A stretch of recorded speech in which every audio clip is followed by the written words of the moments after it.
Alright, so I've had this rifle here for quite a few months in its current configuration. Decided that's the way I like it, and that's pretty much how it's going to stay. Except for really one or two things. It's perfect for me, so it's time to put it out there. Starting from the back, we have a Voltor E-Mod, I believe it's called. E-Mod, I-Mod, whatever. It's the one that doesn't have the compartment right here. I'm pretty sure it's an E-Mod. But it's the clubfoot E-Mod, so it's the same shape as the I-Mod. And by that, the only difference is right here. There's this double paddle, one on each side instead of the angled one like the A2 buttstocks. And this comes down in this shape. That's the only difference. It's got the rubber recoil pad. They do have a model that doesn't. This isn't because it's broken. I just put that on there just in case I needed it for something when I'm out shooting. Magpul ASAP plate. That's one of the newest additions. I did have the Noveske flesh cup sitting in the back of there. That's now on my wife's rifle. She's using my old sling. I just got a Magpul MS3. Completely happy with that.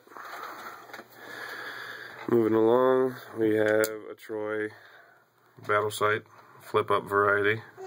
Got that for the same price as the $50 fixed, like my front sight is.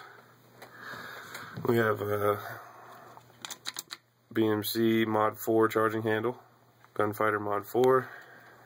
That's the medium size. Mod 3 is the big one.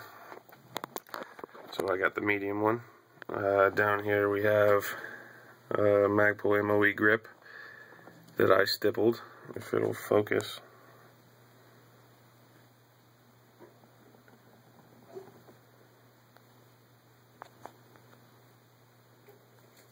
It's not focusing, whatever. I stippled the palm side, and I stippled the lines for the fingers over here. So you can see that. Super aggressive. Very, very grippy.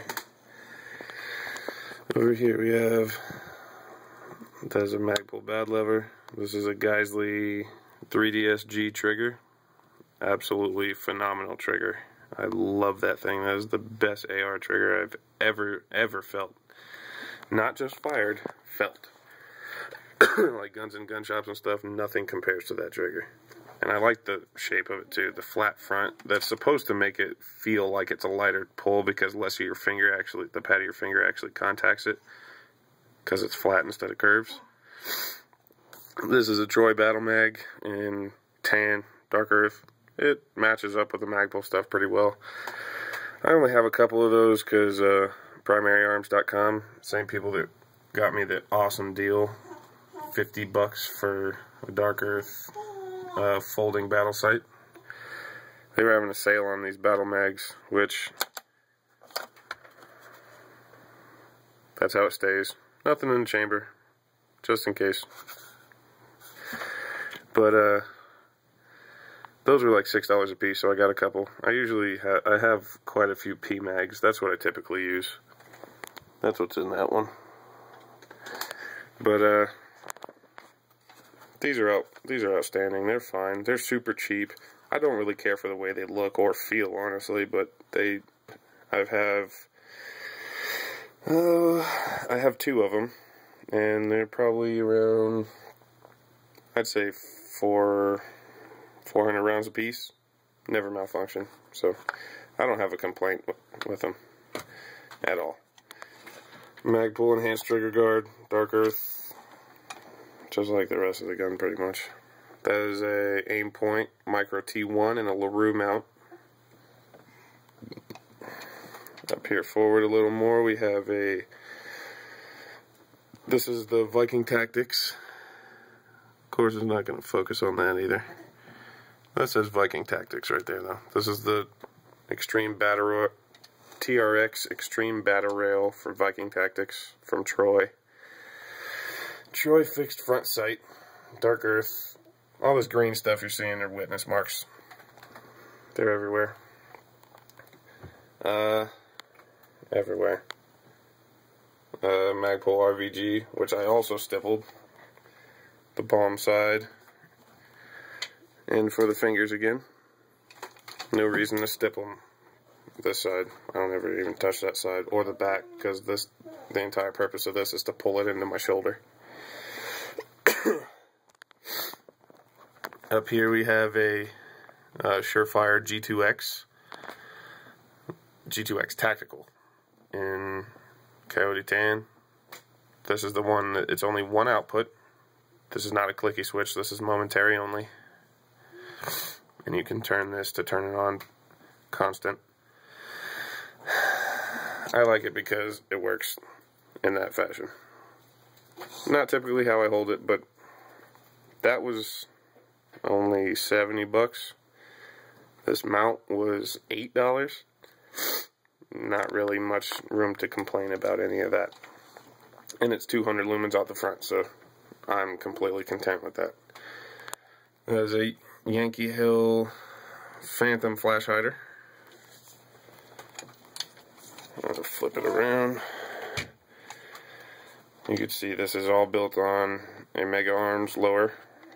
This is a pretty unique, well, not unique, but interesting lower in regards that back here, right above this grip, there's a little polyurethane dowel that actually pushes up into the upper receiver to lock everything down solid.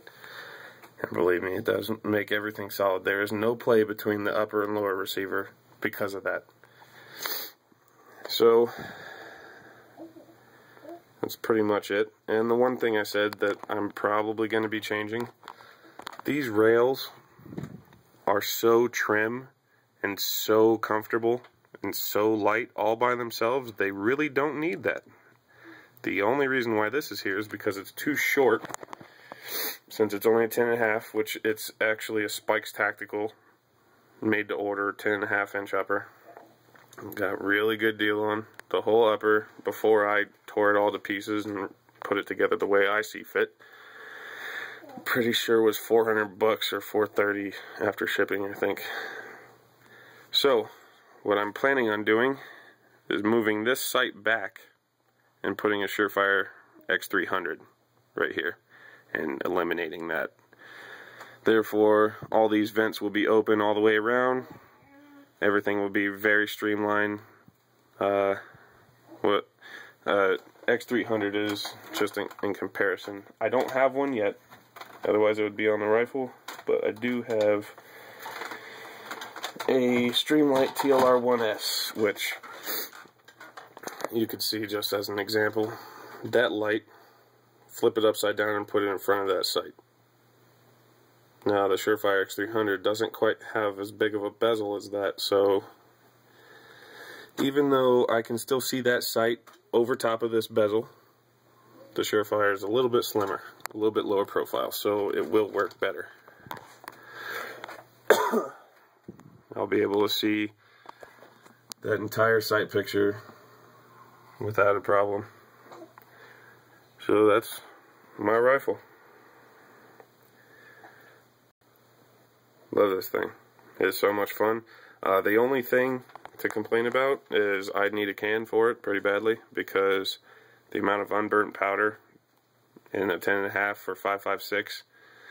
I shoot M193 and M855 out of it, so there's a lot of blast coming out of there. I did have the Yankee Hill brake, which that's it on this rifle. The first time I shot it, it was completely horrid. Usually muzzle brakes make everyone next to you suffer. It actually made the shooter suffer in this case, because there was just so much blast coming out of it. That's why I swapped to the flash hider. It made it doable. There's still so much blast. I just need to get a can for it, which I'm planning on Surefire, a tan or a desert, whatever color you want to call it, tan Surefire Mini 5.56 is what I'm planning on putting on here. It's a little bit less than the 212 and not much less performance. So That's it. Enjoy.